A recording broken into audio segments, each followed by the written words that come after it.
o que que aconteceu com o Yuri Alberto, essa informação triste que a gente recebeu hoje pela manhã, que aconteceu, na verdade, ontem à noite, né, Elô? Boa tarde. Boa tarde. O Yuri teve essa questão complicada, mais uma vez, o fantasma da hérnia inguinal assombrando aqui no CT Joaquim Grava. Ele teve dores ontem, já operou, né? Operou durante a madrugada. Inclusive, uma pessoa que estava assistindo nos contou, você não retira a hérnia. É um outro procedimento que é feito, mas que para isso melhore, né?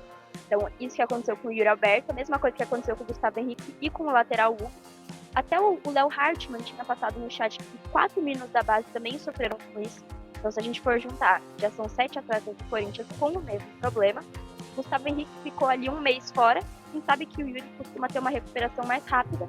Mas a possibilidade não, quase que a certeza é que a gente não vai ter ele pro primeiro jogo da Copa do Brasil. Pro segundo, acho que ainda existe a dúvida. Não, eu até mandei mensagem para um colega que é médico do esporte, inclusive, e trabalhou no futebol já. Ainda não obtive resposta, provavelmente está em consulta, está trabalhando, né? Pela minha curiosidade, né? Porque assim, como leigo, o que eu imagino com essa informação da Elo, inclusive das jogadoras, das brabas que também sofreram com isso, são 3 os jogadores desse atual elenco, né? Mais recente, mas se a gente for voltar aí no tempo, nossa, a gente vai encontrar um monte, cara. O que eu penso? Eu penso que é um tipo de contusão, não sei se contusão a gente pode chamar assim, né? Eu repito, sou leigo, né? É um tipo de problema médico, que deve estar relacionado diretamente à prática do esporte mesmo. Na movimentação, no esforço, nos movimentos, na repetição, ou dos chutes, dos exercícios. Sinceramente, seria muito importante se a gente conseguisse entender, primeiro, da parte médica, né? Se é realmente isso, porque é uma impressão, né? E depois, se existe alguma forma de se melhorar a prevenção disso, né? Porque são muitos casos, e você pega um elenco como o elenco do Corinthians, que é um elenco já cobertor curto, poxa vida, isso atrapalha demais, né? Então nós tivemos o Gustavo Henrique, depois nós tivemos o Hugo, e agora o Yuri Alberto.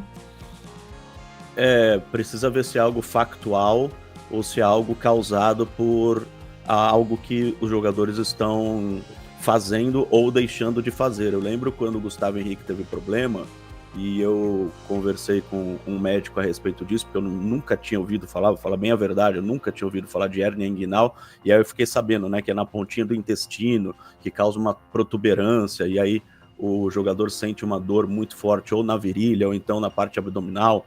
E o que me foi falado principalmente 2 são as causas. Na época do Gustavo Henrique, tá? Ainda não conversei com ninguém agora a respeito especificamente do Yuri Alberto. 2 das principais causas, ou excesso de gordura, pessoa muito acima do peso, que não é o caso dos jogadores, ou excesso de esforço físico, que provavelmente é o caso, né? Eu não sei se excesso no sentido de estão trabalhando mais do que devem, ou excesso no sentido de é comum jogadores de futebol, porque a gente sabe que esporte de alto nível há Alto desempenho, né? Alto rendimento. Alto desempenho, alto rendimento, há o excesso.